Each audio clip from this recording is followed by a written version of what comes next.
Bună, dragilor, și bine ați venit la o nouă citire. Dacă titlul te-a atras, înseamnă că ai aici cu siguranță un mesaj pentru tine. Îți mulțumesc pentru că mă urmărești, îți mulțumesc pentru că mi-ești alături. Dacă vrei și tu astfel de citire, te invit oricând cu drag doar pe aplicația de tarot și astrologie Cristina Zurba, disponibilă atât pe iPhone cât și pe Android. Hai să vedem așadar mesaje, ce trebuie să știi. Hai să vedem. Bun, a început citirea. La baza pachetului avem arcana majoră moartea, o conexiune cu un scorpion și avem 3 de bâte. O perioadă în care faci schimbări în viața ta. Închizi o anumită etapă. Este o perioadă în care faci schimbări în felul în care arăți, în felul în care te raportezi la ceilalți.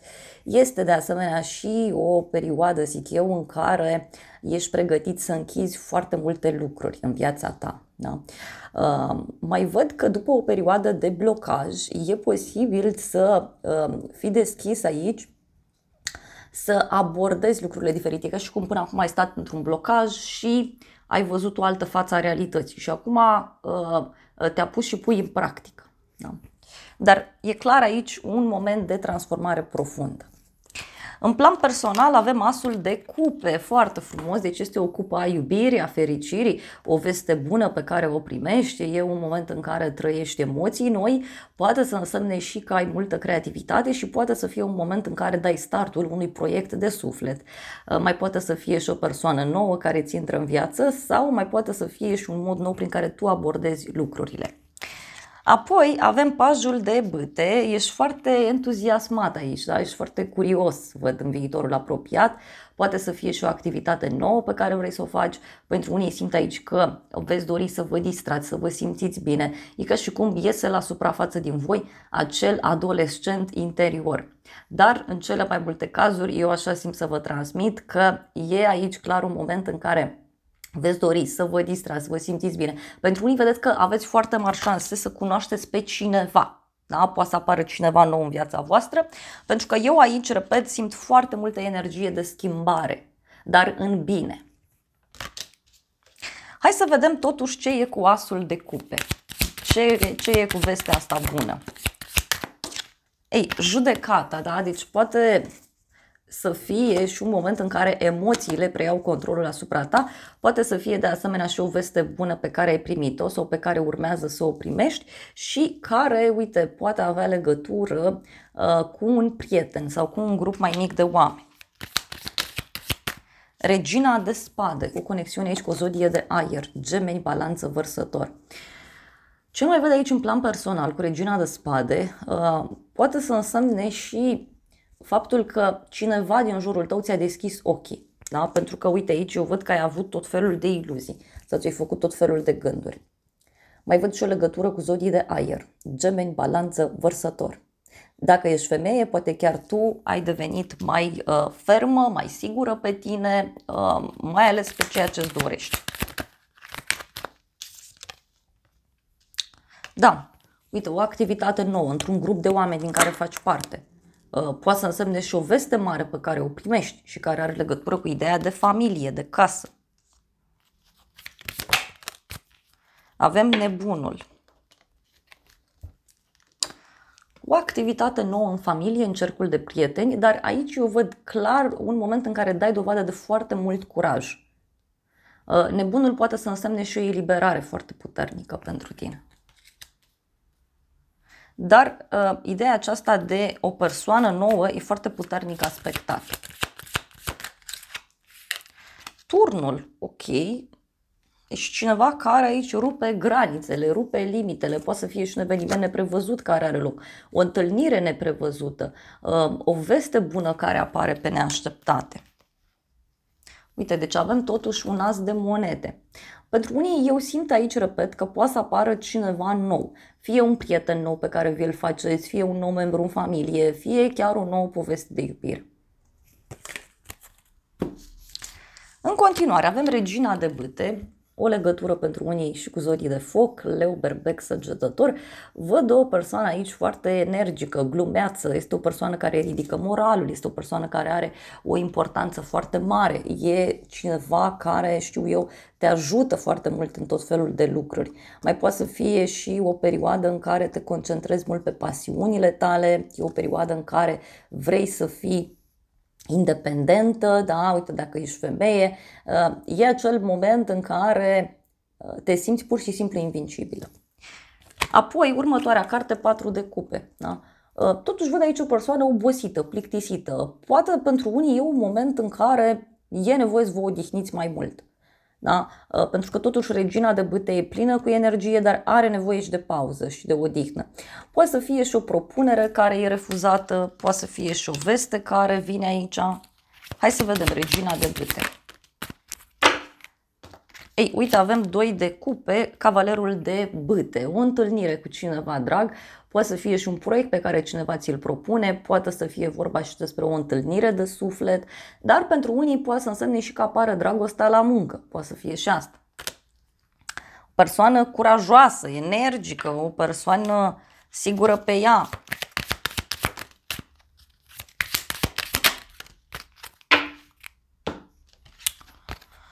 Na, 4 de cupe mi-a venit clarificat cu 5 de monede și respectiv 5 de bâte.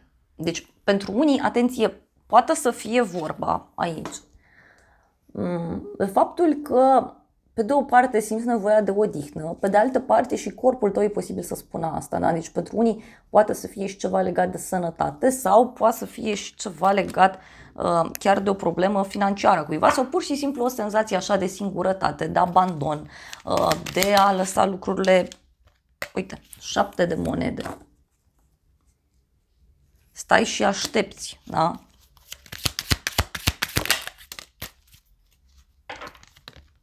Avem lumea. Lumea, da? Lumea care vine cu o eliberare, o veste bună.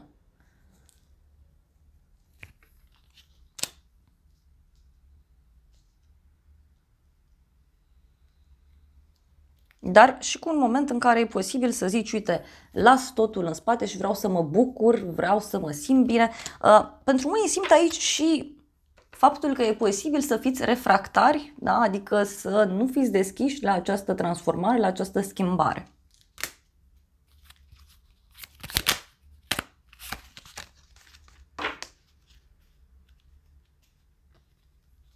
Avem un cavaler de monede. Deci poate e cineva care vine și îți face o propunere și poate nu-ți place propunerea respectivă, poate nu ți se pare ok. Surpriza, luna, o legătură cu zodia pești. Surpriza poate avea legătură cu un vis pe care îl ai, o revelație, poate avea legătură și cu o persoană care nu vede lucrurile foarte, foarte clar sau surpriza poate să vină la o vreme de seară. Avem cavalerul de monede, deci surpriza poate avea legătură cu o propunere pe care o primiți din punct de vedere financiar. Sau o persoană care îți face o invitație undeva anume, îți propune ceva și ca și cum nu știi ce să crezi. Hai să vedem ce e cu luna. Valetul de spade, surpriza, uite, o persoană curioasă aici, o persoană foarte vorbăreață, dornică să cunoască mai multe lucruri.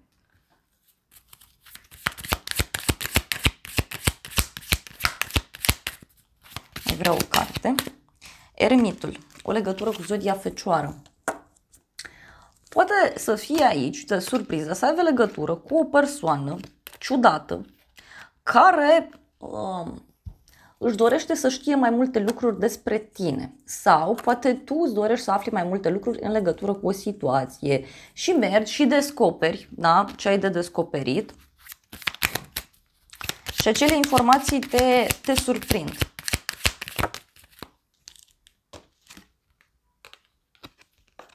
Cavalerul de monede, 2 de monede. Deci e cineva aici care încearcă, uite, să negocieze cu tine. Pentru unii poate să însemne și o cheltuială care apare, dar în alte cazuri, surpriza are legătură cu cineva care nu e nici stabil, uite, nu e sigur pe el. Avem spânzuratul.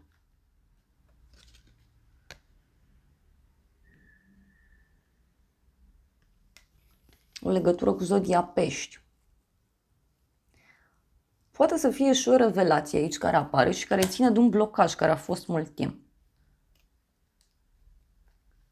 E ca și cum cineva îți zice nu la ceva anume sau cineva îți spune ceva, îți propune ceva și ție nu-ți place, da? Nu-ți convine. Pentru că, uite, apoi eu văd foarte multă eliberare. Pot fi niște discuții aici care pleacă de la bani. Hai să vedem ce zice și acest tarot cu surpriza. Surpriza are legătură cu niște vești bune pe care le primești. Avem vești bune, succes și un bărbat brunet.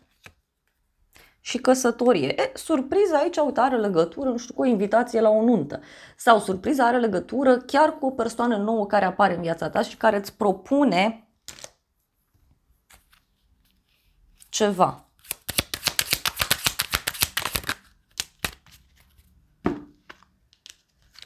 Victorie, plăcere și retragere.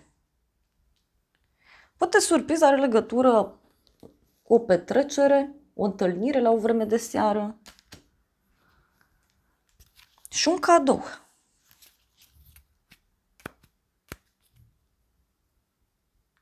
Poate surpriza aici să fie și în legătură cu o persoană care e foarte stabilă din punct de vedere material. V-am zis, e o propunere aici care se face. Hai să vedem ce zice acest oracol. Ei, din nou avem zodia Scorpion, da, investigație, da? Cineva investighează ceva. Sau poate să însemne și o persoană care vrea să știe mai multe lucruri despre tine. Sau tu te apuci și afli și vrei să afli mai multe lucruri despre cineva anume.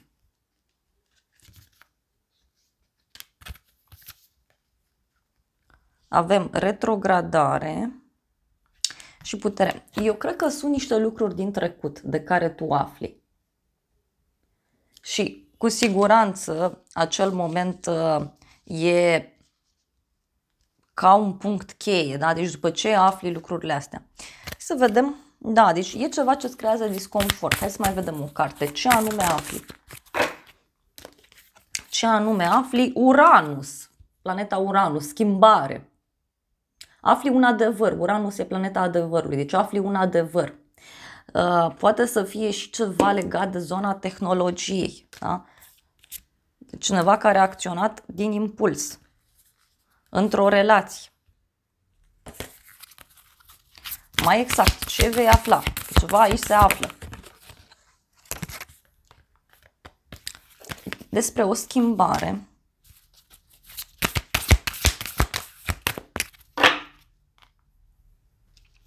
Poate să fie ceva legat fie de un șef, un lider, o persoană importantă din viața ta. Hai să mai vedem o carte, exact ce vei afla în toată povestea asta. Ok, avem mireasă. Avem așa, mireasă, angajament, soție, ceva ascuns, ceva valoros. Poate să fie, uite, dacă ești femeie, că în sfârșit îți descoperi valoarea. Da? E să afli ceva, poate despre o altă femeie. Poate să fie și asta. Hai, vreau o carte. Avem supărare. Poate afli aici de supărarea cuiva. Avem supărare, femeie, noutăți și mesaje. Deci afli ceva despre o persoană supărată. E o femeie tristă.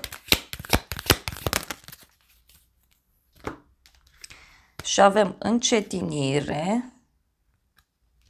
Nu. Pentru unii poate e ceva legat și de bani la mijloc. Da? Dar totuși, până la urmă, eu văd că e cu noroc pentru tine. Hai să vedem ce zice și tarotul meu.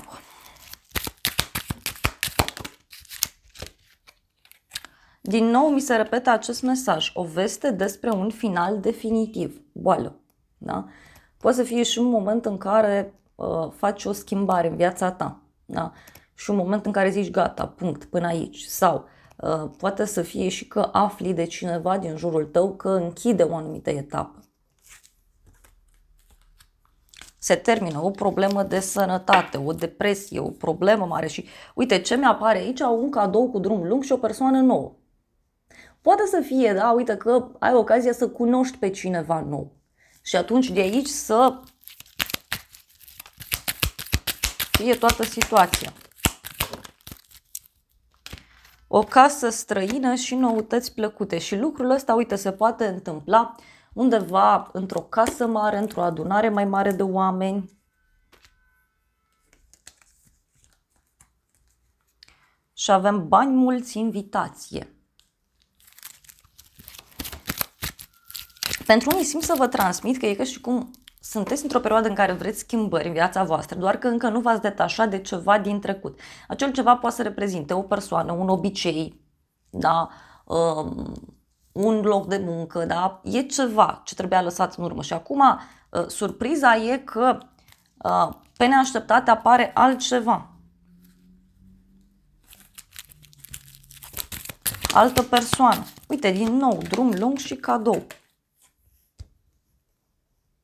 Surpriza asta poate să țină fie de străinătate, fie este vorba despre o persoană nouă pe care o cunoști, undeva la o vreme de seară sau când te aștepți mai puțin. E o surpriză foarte mare.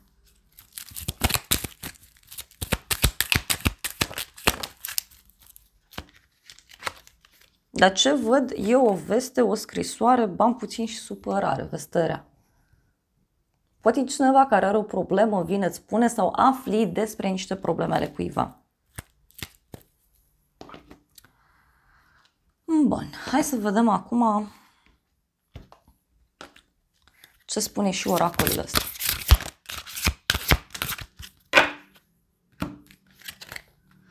Avem ora 12 și 21, relație, iubire, sentiment. Ora 13 și 13 minute, metamorfoză, succes, renaștere. Ei, deci e clar aici, surpriza are legătură cu o transformare uriașă într-o relație. Deci e o transformare uriașă într-o relație. Asta văd foarte clar. Și eu simt că e vorba de ceva personal. Dar cumva se leagă și cu partea financiară sau se leagă și cu partea de profesie. Deci e ceva întortocheat aici, da? Avem ora 21 și 12 minute. Creativitate, o persoană ideală.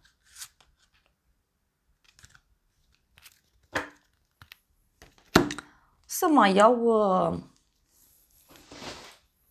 un mesaj din acest oracol ca și sfat.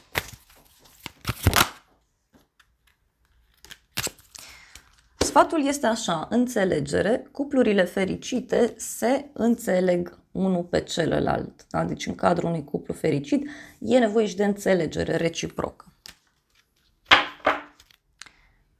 Reciprocitate, exprimă-ți sentimentele, dar tot îmi apare aici un nou început.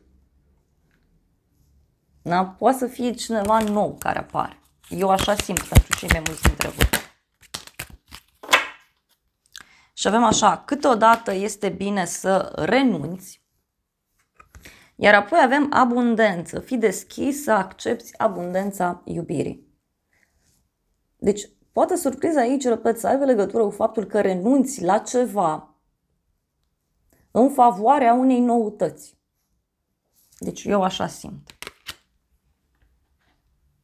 La bază avem să fii aventuros. Deci, e ceva ce se întâmplă și foarte brusc. Dragilor, acestea au fost previziunile de această dată. Eu vă mulțumesc pentru prezență, vă îmbrățișez cu drag, sper din suflet să vă fie de folos informațiile și să ne revedem cu bine și data viitoare. Eu vă doresc să aveți parte de o zi sau de o seară cât mai frumoasă.